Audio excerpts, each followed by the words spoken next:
नमस्कार, मैं रवीश कुमार। क्या 10 मार्च को नंदीग्राम से लौटते वक्त ममता बनर्जी पर हमला हुआ? हमले की खबर आते ही ममता पर हुए हमले को या उन्हें लगी चोट को ड्रामा बताने की जल्दी में खुद को सहिष्णु और संवेदनशील बताने वाले लोग तेजी से फिसलने लगे। किसी को चोट लगी हो उसे ड्रामा बताने से पहले बीजेपी और कांग्रेस के नेताओं ने इंतजार करना भी ठीक नहीं समझा। आज तृणमूल कांग्रेस ने ममता बनर्जी की एक तस्वीर जारी की है। ममता बनर्जी कोलकाता के सेठ सुखलाल करनानी मेमोरियल हॉस्पिटल में भर्ती हैं। आप देख सकते हैं कि ममता के पांव में प्लास्टर है। ममता की हालत गंभीर ना हो, लेकिन चोट के कारण वे अच्छी स्थिति में तो नजर नहीं आ रही। ममता के चेहरे पर चोट की पीड़ा और थकान नजर आ रही है। क्या ये तस्वीर भी ड्रामा का हिस्सा है? तो फिर उस डॉक्टर और अस्पताल का लाइसेंस रद्द कर देना चाहिए कि वे भी इस ड्रामा का पार्ट क्यों बन गए। बीजेपी के कैलाश विजयवर्गीय और कांग्रेस के अधीर रंजन चौधरी को अस्पताल जाना चाहिए। हो सके तो प्लास्टर भी छू कर देख लेना चाहिए कि असली है या ड्रामा वाला है। अस्पताल के एक्सरे की जांच भी करा लेनी चाहिए। ड्रामा कहने की राजनीति भी कम ड्रामा नहीं है। बंगाल में नई राजनीति की बात करने वालों की यह भाषा तो कतई नई और शिष्टाचार की नहीं लगती है। सिंपल सा सवाल है, पांव में प्लास्टर होने से नुकसान तो ममता का ही होगा। वे शायद प्रचार ना कर पाए, ऐसा वो क्यों करेंगी?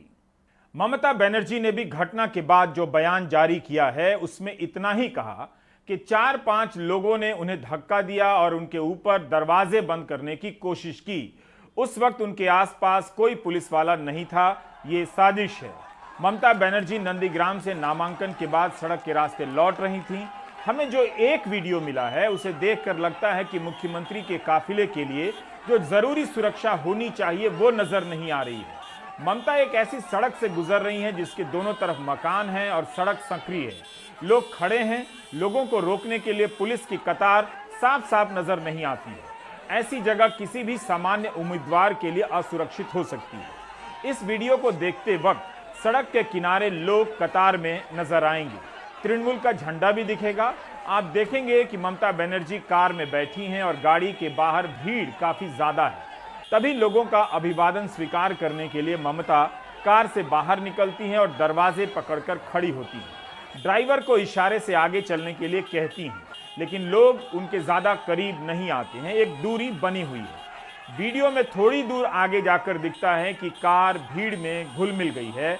उस एक जगह पर क्या हुआ सिर्फ एक वीडियो के आधार पर कहना मुश्किल है। इस वीडियो में इतना तो दिखता है कि भीड़ के बीच कार फंसी हुई है।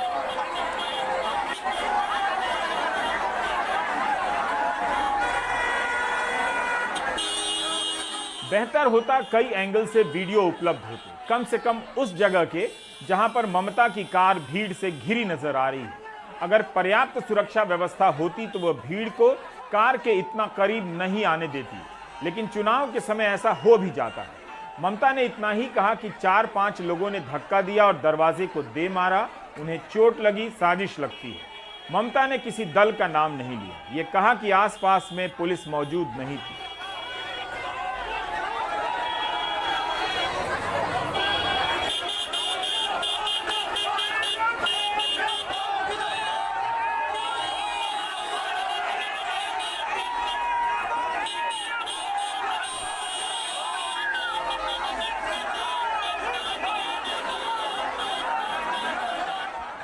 अब आप इस वीडियो को देखिए जिसमें ममता को चोट का एहसास हो रहा है।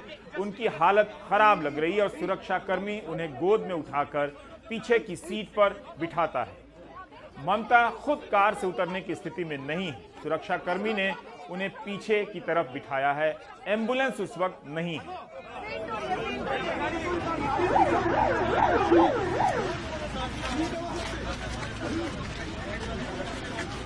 ममता को चोट लगी है। मुमकिन है भीड़ से अनायास धक्का लगा या कार किसी चीज से टकरा गई हो, या उपलब्ध वीडियो से साफ साफ पता नहीं चलता। आमतौर पर किसी वीआईपी की सभा के वक्त कई लोग वीडियो बना रहे होते हैं, लेकिन यह सवाल तो फिर भी है कि सुरक्षा व्यवस्था वहां कैसी थी? भीड़ कैसे इतनी नजदीक पहुंची? पुलिस सुरक्षा की कतार क्यों नहीं नजर आ रही है, या थी तो क्या कर रही थी? क्या अंधेरे का लाभ उठाकर किसी ने ममता को धक्का दिया या धक्का मुक्की हो गई? 66 साल की ममता बनर्जी को चोट लगने की खबर आते ही कांग्रेस के अधीर रंजन चौधरी और बंगाल बीजेपी के अध्यक्ष अर्जुन सिंह इसे ड्रामा बताने लगे।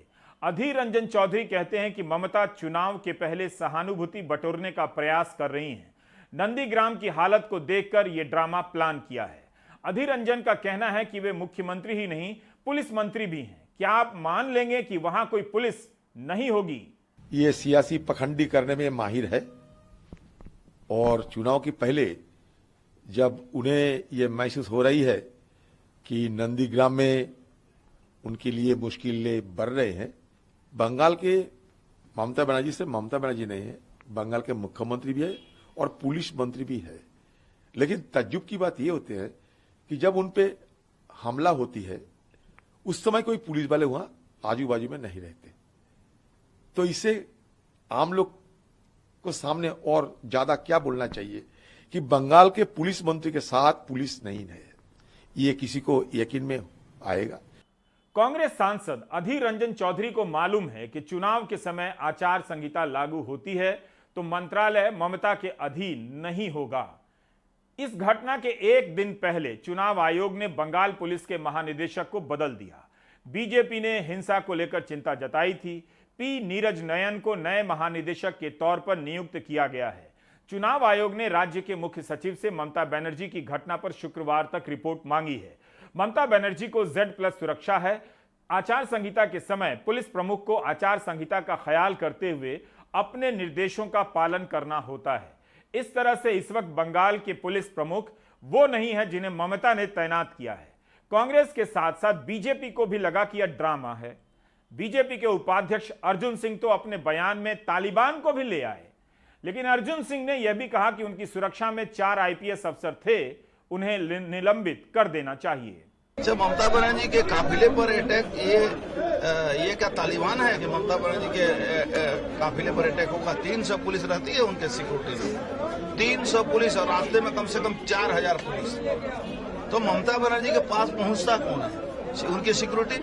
तो सिक्योरिटी जो SS 4 IPS को उन्होंने सिक्योरिटी इंचार्ज बनाकर रखा है, तो चारों को तो पहले सस्पेंड करना चाहिए। और अटैक करने वाला आदमी कोई हवा में तो आके अटैक नहीं किया, उसने भूत तो नहीं था कि भूत आके अटैक कर गया, तो उसको पकड़ना भी चाहिए था। ममता बनर्जी ने फिर एक सिंपैथी लेने के लिए नाटक किया। अब ऐसा है, ममता बनर्जी राकेश टिकैत बनना चाहती है। वो चाहती है कि थोड़े बहुते आंसू बहाकर वो लोगों की सहानुभूति बटोर रही है। किसी की चोट पर मजाक उड़ाने से पहले नेताओं को थोड़ा रुकना चाहिए था।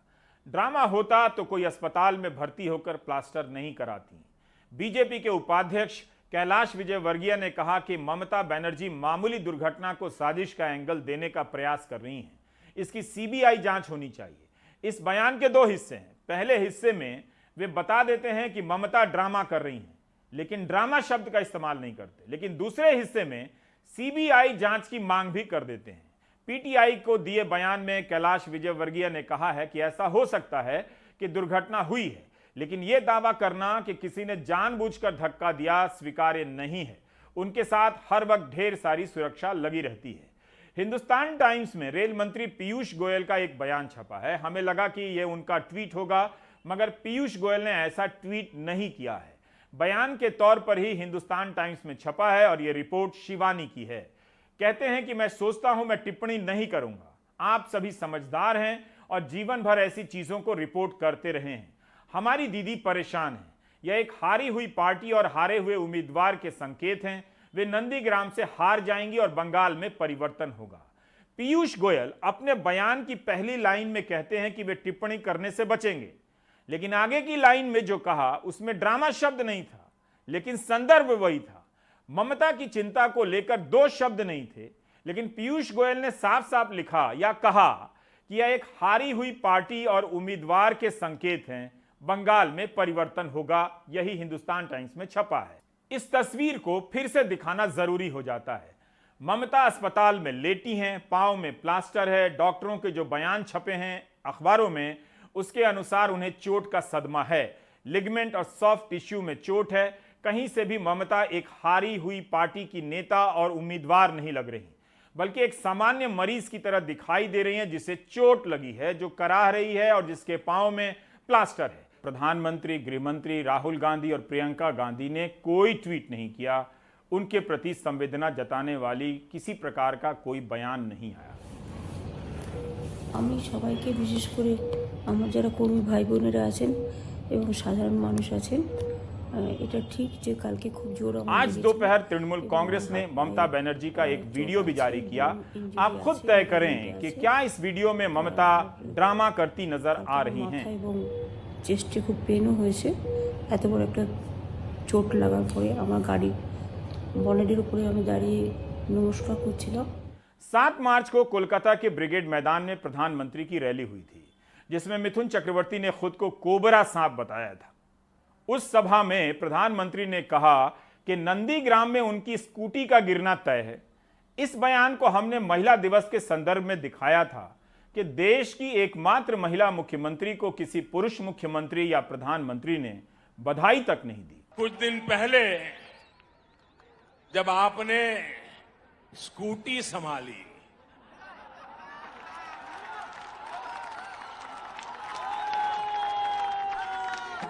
तो सब लोग प्रार्थना करते थे आप सकुशल रहे, आपको चोट न लग जाए। अच्छा हुआ आप गिरी नहीं तो जिस राज्य में वो स्कूटी बनी है उस राज्य को ही अपना दुश्मन बना लेती। अगर स्कूटी साउथ में बनी होती तो साउथ को दुश्मन बना लेती, अगर स्कूटी नॉर्थ में बनी होती तो नॉर्थ को दुश्मन बना लेती। अच्छा हुआ आप ठीक है, तब आप गिरी नहीं। जब आपकी स्कूटी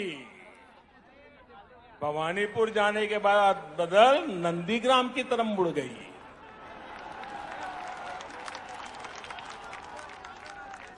अब दीदी हम तो हर किसी का भला चाहते, हम नहीं चाहते किसी को चोट आए, लेकिन जब स्कूटी ने नंदीग्राम में गिरना तय किया है तो हम क्या करें। आप जानते हैं, चाहे स्कूटी हो या कार हो, ना तो वो खुद से गिरने का मन बना सकती हैं, ना खुद से स्टार्ट होकर चले जाने का। प्रधानमंत्री ने कहा कि ममता बनर्जी की स्कूटी ने नंदीग्राम में तय किया है, तो हम क्या करें। आप जानते हैं कि स्कूटी अपने से तय नहीं कर सकती, लेकिन स्कूटी के गिरने का रूपक भी राजनीतिक शिष्टाचार के अनुकूल नहीं है। चलाने वाले की गलती से स्कूटी गिर सकती है, लेकिन स्कूटी ने गिरना तय किया है, यह बात विज्ञान सम्मत भी नहीं है। ममता बनर्जी ने 2019 में प्रधानमंत्री को मिट्टी का लड्डू खिलाने की भाषा तो बोली थी। यह बयान भी स्कूटी के गिरने वाले बयान जैसा ही था। भाषा विचित्र संयोग पैदा करती है, इस बात का आप हमेशा ध्यान रखें। ऐसा भी नहीं था कि सारे नेता ममता की चोट को ड्रामा ही बता रहे थे। कांग्रेस के ही मनीष तिवारी, अभिजीत मुखर्जी उनकी खैरियत की चिंता भी कर रहे थे, जल्दी ठीक होने की शुभकामनाएं दे रहे थे। दिल्ली के मुख्यमंत्री अरविंद केजरीवाल ने भी चिंता जाहिर की और घटना की निंदा की। ओडिशा के मुख्यमंत्री नवीन पटनायक का बयान आया कि ममता बनर्जी के अस्पताल में भर्ती होने को लेकर चिंतित हूं, उनके जल्दी ठीक होने को लेकर प्रार्थना करता हूं। यूपी के पूर्व मुख्यमंत्री अखिलेश यादव और बिहार के पूर्व उप मुख्यमंत्री तेजस्वी यादव ने बयान जारी कर ममता को चोट लगने के मामले की जांच की मांग की, घटना की निंदा की। तेजस्वी ने अपने ट्वीट में कहा कि पश्चिम बंगाल की पुलिस चुनाव आयोग के नियंत्रण में है, जो बीजेपी से निर्देशित है। देश को पता है कि जिन लोगों को लोकतंत्र में यकीन नहीं है, वो अपनी हताशा को छिपाने के लिए किसी भी स्तर पर जा सकते हैं। जो भी इस हमले के पीछे है, उसे छोड़ा नहीं जाना चाहिए। बंगाल में जो किया गया है वो बहुत दुर्भाग्यपूर्ण है। एक सिटिंग चीफ मिनिस्टर हैं, रेस्पेक्टेड चीफ मिनिस्टर हैं, उनके साथ में इस तरह से उन पर हमला करवाना, ये भारतीय जनता पार्टी की बौखलाहट है और ये इनका चरित्र भी है। इसी तरह के हमले करके ये आगे बढ़ना चाहते हैं। ये मेरे घर में घुस गए थे, ये दिल्ली जल बोर्ड के दफ्तर में तोड़फोड़ करके आए हैं। तो ये तोड़फोड़ करना, मार पिटाई करना लोगों की हत्याएं कराना, ये इनका चरित्र में है। ये भारतीय जनता पार्टी या भारतीय झूठ पार्टी, अब क्या बोले उस पर क्या यकीन करें। एक महिला मुख्यमंत्री है, कई दिनों सालों से वो मुख्यमंत्री रही, तो अगर ऐसी कुछ हादसा हो गई तो ये जरूरी है कि इलेक्शन कमीशन जांच करवाए, और सिर्फ जांच नहीं भैया, इसका जवाब और रिजल्ट भी निकले और जानकारी भी हो आम जनता को। पहले से तो इतने कम महिला हैं राजनीति में, और है सो एक दो पे सारा बल चला के सरकार अगर ऐसे काम करेगी तो अफसोस की बात है। कांग्रेस नेता रेणुका चौधरी जांच की मांग कर रही हैं, ममता को लगी चोट को लेकर सहानुभूति जता रही हैं, लेकिन अधीर रंजन चौधरी ने अपने बयान की लाइन नहीं बदली। उनकी शुरुआती प्रतिक्रिया आप देख चुके हैं, और अस्पताल की तस्वीर आ जाने के बाद का भी बयान सुनिए जो उन्होंने हिमांशु शेखर से कहा है। कहे जा रहा है कि ये साजिश है, कहे जा रहा है कि उनके ऊपर हमला है, उनको खत्म करने की कोई साजिश भी किया गया है। मेरा सवाल ये है, ममता बनर्जी कोई छोटे मोटे आदमी तो नहीं है, एक बंगाल के मुख्यमंत्री है, तो हम चाहते हैं कि इतना देर क्यों कर रहे हैं। कम से कम बंगाल के सीआईडी तो है, बंगाल में तो पुलिस के सीआईडी होते हैं, इन्वेस्टिगेशन डिपार्टमेंट है, लोकल पुलिस भी है, स्पेशल इन्वेस्टिगेशन टीम भी है, सीबीआई है, और खासकर मुख्यमंत्री जैसे एक बड़ा हस्ती, उनके ऊपर इस तरह की हमला हो तो आतंकवाद के साथ इसका कोई जुड़ा हुआ संपर्क हो सकते हैं, तो इसके लिए एनआईए को भी बुलाया जा सकता है। कुछ तो कीजिए, दूध और पानी में फर्क हमें मालूम हो। एक तरफ कांग्रेस बीजेपी के नेता कहते हैं ममता चोट लगने का नाटक कर रही हैं, लेकिन दूसरी तरफ उन्हीं पार्टियों के नेता चोट लगने की घटना को लेकर संजीदगी भी जाहिर कर रहे हैं, जांच की मांग कर रहे हैं। इन सब के बीच बंगाल के राज्यपाल जगदीप धनखड़ ने अस्पताल का दौरा किया और ममता का हाल जाना। अस्पताल से सभी बातों का ख्याल रखने को कहा और मुख्य सचिव और स्वास्थ्य सचिव से रिपोर्ट मांगी। टेलीग्राफ अखबार की रिपोर्ट में लिखा है कि मुख्यमंत्री जब अस्पताल पहुंची तो बहुत तेज दर्द से करा रही थीं।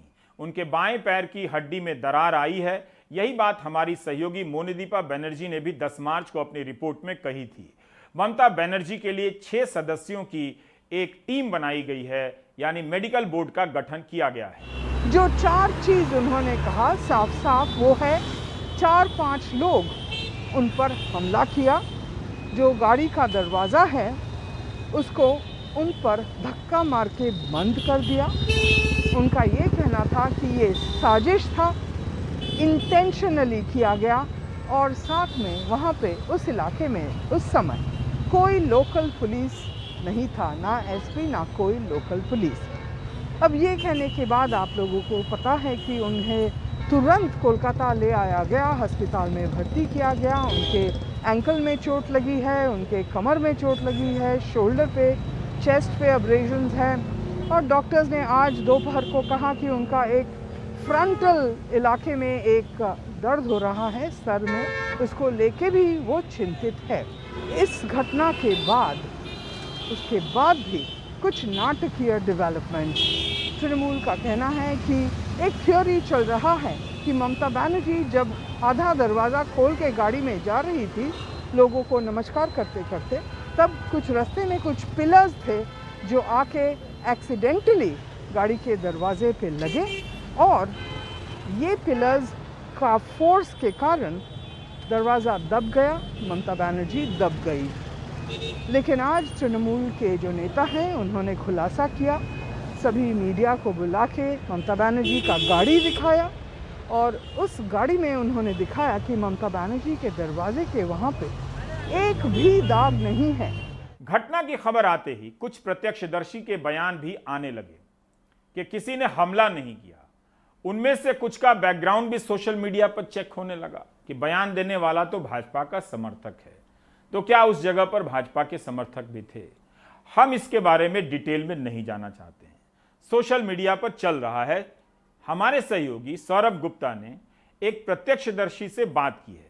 इनका दावा है कि उस चाय की दुकान के पास थे जब ममता को बर्फ की सेंक दी गई थी। यहाँ का लोग कह रहे हैं कि दरवाजा बंद होने से उनको चोट पहुंची है, लेकिन उसके साथ जो आई विटनेसेस का जो मैं बोल रहा हूँ, कुछ आई विटनेसेस बोल रहे हैं हम किसी को उनको ठेलते हुए नहीं देखा, कुछ आई विटनेसेस ये बोल रहे हैं कि 3-4 लोग थे जो उनको धक्का दिए। अब क्या सच है क्या झूठ है ये तो जांच पता चलेगा। हमको दोनों वर्जन मिला है यहाँ पे। ये पोल है, पोल पे गाड़ी का कोई दाग नहीं है, क्योंकि अगर गाड़ी पोल से टकराया होता तो पेंट चिप होता और शायद यहाँ पे रह जाता या गाड़ी में दाग रह जाता। ममता बनर्जी अस्पताल में हैं। एक तरफ बीजेपी के नेता ममता बनर्जी का हाल लेने अस्पताल भी जा रहे हैं, दूसरी तरफ इस हमले से ममता झूठ फैला रही है, राजनीति कर रही हैं, इसकी शिकायत लेकर चुनाव आयोग भी जा रहे हैं। बीजेपी के नेता तथागत रॉय और शामिक भट्टाचार्य ने एसएसकेएम हॉस्पिटल जाने की कोशिश की ममता बनर्जी का हाल लेने के लिए, लेकिन तथागत रॉय ने कहा कि उनसे मिलना चाहते थे, मिलने नहीं दिया गया। हमने अरूप विश्वास से मुलाकात की और उन्हें शुभकामनाएं भेजी हैं। ऐसा है कि हम लोग उनसे मिलने के लिए बहुत उत्सुक थे, पर मिल नहीं पाए क्योंकि डॉक्टरों की एडवाइस ऐसा है कि अभी किसी को नहीं मिलने देना। तो हम इनसे मिले, अरूप विश्वास जी से मिले। अरूप विश्वास जी को से हमने ये हमारा चिंता जताया और ये भी कहा कि हम लोग चाहते हैं कि जल्दी अच्छा हो जाए। क्या चुनाव आयोग ऐसा आदेश दे सकता है कि तृणमूल के नेता ममता को लगी चोट का मामला ना उठाएं, उसका जिक्र अपने भाषण में ना करें? क्या चुनाव आयोग ने 2019 में जब गृह मंत्री अमित शाह पर बंगाल में हमला हुआ था तब ऐसा आदेश दिया था, या उन्होंने अपने हमले का राजनीतिकरण नहीं किया था? बीजेपी नेता कैलाश विजयवर्गीय ने मांग की है कि चुनाव आयोग घटना के समय का वीडियो सबको दिखाए। नहीं, मुझे लगता है कि चुनाव आयोग को चाहिए कि उनके द्वारा उम्मीदवार के पीछे चल रहे वीडियो में ऐसा क्या आया है उसको सार्वजनिक करना चाहिए। जनता को पता लग जाएगा कि उसमें कौन है। और एक आश्चर्य की बात है कि ममता जी के साथ इतना पुलिस का लवाजमा चलता है और 4 लोग आए और घटना करके चले गए, तो बहुत दुख की बात है। पर मैं उनके लंबी आयु की कामना करता हूँ, जल्दी स्वस्थ होने की कामना करता हूँ। तो सीबीआई जांच के लिए आप मांग कर रहे थे, आज प्रोटेस्ट भी किया जा रहा है पूरे पश्चिम बंगाल में इस घटना को लेकर। हाँ, मतलब वो राजनीति कर रहे हैं। हम चाहते हैं इन चीज़ों पर राजनीति नहीं होना चाहिए और चुनाव आयोग को जल्दी से खुलासा करना चाहिए। बीजेपी ने चुनाव आयोग से कहा है कि सुरक्षा बल और तैनात किए जाए। बंगाल में 8 चरणों में चुनाव हो रहा है। अगर आयोग ने सुरक्षा कारणों से ऐसा किया 8 चरणों के चुनाव का, तब फिर उसके सामने मांग करने की जरूरत नहीं होनी चाहिए कि सुरक्षा बढ़ाई जाए। क्या पहले चरण के चुनाव के लिए सुरक्षा पर्याप्त नहीं? कैलाश विजयवर्गीय यह तो नहीं कहते हैं, मगर अधिक सुरक्षा की मांग जरूर करते हैं। क्या बीजेपी वाकई इस पर राजनीति नहीं कर रही है? क्या वाकई बीजेपी अपने नेताओं के साथ हुए हमले का राजनीति नहीं किया करती थी? 2019 में बंगाल में ही अमित शाह पर हमला हुआ, अभी बताया, क्या राजनीति नहीं हुई? इसका जिक्र क्या अमित शाह और बीजेपी ने सभी सभाओं में नहीं किया था? बिल्कुल किया था। पिछले साल दिसंबर में बीजेपी के राष्ट्रीय अध्यक्ष जेपी नड्डा के काफिले पर हमला हुआ, तब ममता बनर्जी ने कहा था कि नड्डा नाटक कर रहे हैं। ममता बनर्जी ने अपने बयान में कहा था कि मैंने प्रशासन से जांच के आदेश दिए हैं, लेकिन यह हमला नाटक था, लोगों को दिखाने के लिए कि उन पर हमले हो रहे हैं। इतनी जल्दी वीडियो कैसे बन जाता है और वायरल भी हो जाता है? उनके काफिले में 50 कारें थीं, उसके पीछे 30 कारें थीं। ऐसा कैसे हो सकता है कि आखिरी कार पर पत्थर गिरता है और वीडियो बन जाता है? मैं इसे चुनौती देती हूं। बीजेपी नेता के साथ चल रहे केंद्रीय पुलिस बल के लोग क्या कर रहे थे? ममता ने कहा कि सिराकोल में ऐसी कोई घटना नहीं हुई थी। दिसंबर में जेपी नड्डा के काफिले पर हुए हमले को लेकर केंद्रीय गृह मंत्री अमित शाह ने जांच के आदेश दिए। दिसंबर से आधा मार्च आ गया है। जांच से क्या निकला वही बता सकते हैं। उस वक्त की खबरें आप देख सकते हैं। गृह मंत्री अमित शाह ने बंगाल प्रशासन से 12 घंटे के भीतर रिपोर्ट भी मांगी थी। इस बीच ट्विटर पर ममता बनर्जी को लगी चोट को लेकर ट्रेंड होने लगा। जाहिर है ये काम तमाम तरह के आईटी सेल का ही होगा या उन समर्थकों का जिनके नेता शुरू से ड्रामा बता रहे हैं। इस ट्रेंड में आप देख सकते हैं कि कैसे खास तरीके से राजनीतिक असंवेदनशीलता गढ़ी जा रही है, जिसे नेता से लेकर समर्थक दोनों ही जाहिर कर रहे हैं, कर चुके हैं। Fake it like PC trend कराने वाले वही लोग नहीं होंगे क्या जिनके नेता ममता बनर्जी को लगी चोट को ड्रामा बता रहे हैं? अब मांग की जा रही है कि इस हैशटैग को तुरंत ट्वीट किया जाए। ममता की चोट का मजाक उड़ाया जा रहा है, कहा जा रहा है कि कुछ नहीं हुआ। यह जानते हुए भी कि राज्यपाल ने ममता से मुलाकात की है और तस्वीरें हैं कि ममता के पांव में प्लास्टर हैं। यहां तक कि अस्पताल की तस्वीर पर भी सवाल उठाए जा रहे हैं और मजाक उड़ाया जा रहा है। मेरे देशवासियों, मैंने घर, परिवार, तब विरोधी और अन्य कई लोगों ने भी कहा था कि ये प्रधानमंत्री के आंसू नहीं हैं, ये भी ड्रामा है। ममता बनर्जी अपनी चोट को लेकर झूठ फैला रही हैं, राजनीति कर रही हैं। इन सब को रोकने के लिए बीजेपी चुनाव आयोग गई।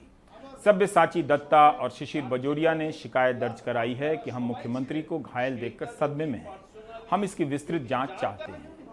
बीजेपी चुनाव आयोग के साथ किस आधिकारिक भाषा का इस्तेमाल करती है वो पब्लिक में की गई भाषा से काफी अलग है। तृणमूल कांग्रेस के नेताओं ने भी चुनाव आयोग जाकर नंदीग्राम में हुए कथित हमले की शिकायत कराई है और सही जांच की मांग की है। डेरेक ओब्रायन और राज्य सरकार के 2 मंत्रियों ने चुनाव आयोग में शिकायत दर्ज कराई। Sir light The chief minister, she's India's only woman chief minister, but she's a Z category protecting. What is going on? Where does the buck stop? How far can this go? This is still not president's rule. This is still not a union territory. Hard questions have to be answered, and those responsible for this heinous incident need to be brought to book. Mamata Banerjee ने साजिश की बात कही है, लेकिन BJP का नाम नहीं लिया है। तृणमूल कांग्रेस ने ममता को लगी चोट को लेकर मुद्दा बनाना शुरू कर दिया। तृणमूल नेता मदन मित्रा ने मुख्यमंत्री और पार्टी नेता पर हुए हमले को लेकर बेलगढ़िया में विरोध प्रदर्शन की अगुवाई की। तृणमूल कांग्रेस के सांसद और ममता बनर्जी के भतीजे अभिषेक बनर्जी ने भी मुख्यमंत्री से मुलाकात की। टीएमसी के विधायक परेश पाल ने बयान दिया है कि उनके पांव की स्थिति खराब है, डॉक्टर इलाज कर रहे हैं। अब हम आते हैं 2013 की एक घटना पर। पटना के गांधी मैदान में नरेंद्र मोदी की हुंकार रैली होने वाली थी। पटना में 7 बम धमाके होते हैं, 5 बम धमाके गांधी मैदान में होते हैं जहां पर रैली होने वाली थी।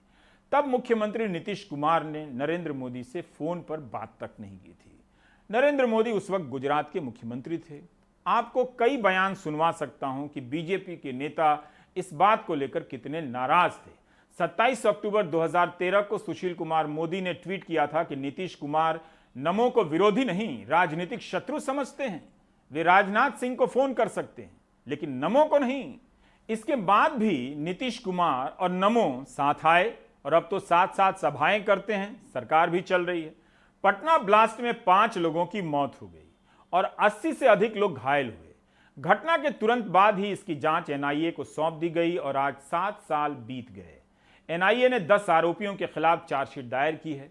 मामला चल रहा है, सजा नहीं हुई है, 7 साल निकल गए। ये हालत है नरेंद्र मोदी की सभा में हुए बम धमाके के मामले की, जो देश के प्रधानमंत्री हैं। बाकी ब्रेक के बाद।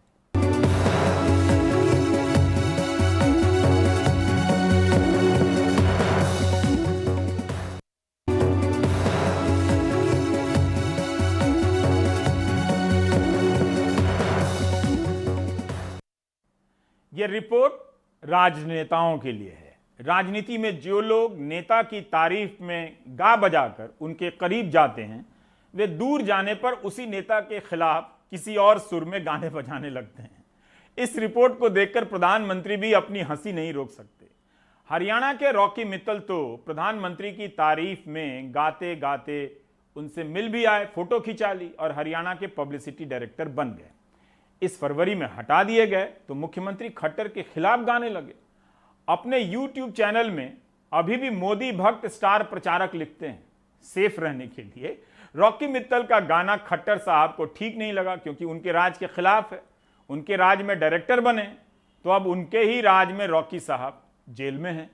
तब भी जेल में हैं जब उन्होंने ममता का आतंक नाम से गाना लिखा है ना कमाल की कहानी। ममता का आतंक गा रहे हैं और जेल खट्टर राज में जा रहे हैं। पुलिस हिरासत में ये हैं हरियाणा के पूर्व पब्लिसिटी चेयरमैन जय भगवान उर्फ रॉकी मित्तल। 6 साल पहले एक जज विवेक नसीर पर उनकी गाड़ी से नीली बत्ती उतारकर उनके मुंह पर दे मारने के आरोप में वो अब पकड़े गए हैं। नई धाराएं हैं 332, 353 और 333। ये सुनने में कंप्लेंट दी गई थी वो तो उस टाइम ये कहते भाई मैं शादी में से आ रहा था ड्यूटी। हाँ, शादी से उसमें स्टेटमेंट में उसने शादी लिख रखी थी, लेकिन वो ड्यूटी पे जा रहे थे, जहाँ ड्यूटी पे रहे थे ना। तो सर कोर्ट में कितने दिन का रिमांड मांगा? ये 12 तक का रिमांड है, 12 को पेश करेंगे। ये जो 32 थी ना वो साथ ले गए थे वो रिकवर करने के लिए, और जो अन्य आरोपी थे इसके साथ उनका पता लगाना है, और जहाँ पे चोट मारी थी उसकी निशानदेही करवानी है। रॉकी मित्तल मुख्यमंत्री मनोहर लाल खट्टर पर गिरफ्तारी का आरोप लगाते हुए कहते हैं कि भ्रष्टाचार के खिलाफ बोलने पर उन्हें सजा मिली है। गुंडागर्दी का काम है ये खट्टर के खिलाफ बोलने का एक सजा दे रहे हैं ये लोग। एक गुंडागर्दी है, इससे ज्यादा कुछ नहीं है। गुंडागर्दी से मैं डरने वाला नहीं हूँ। खट्टर साहब जो मर्जी करने से गोली चलवा दे, खट्टर साहब की नीतियों के खिलाफ लड़ता रहूंगा मरते दम तक, जो मर्जी कर लेंगे।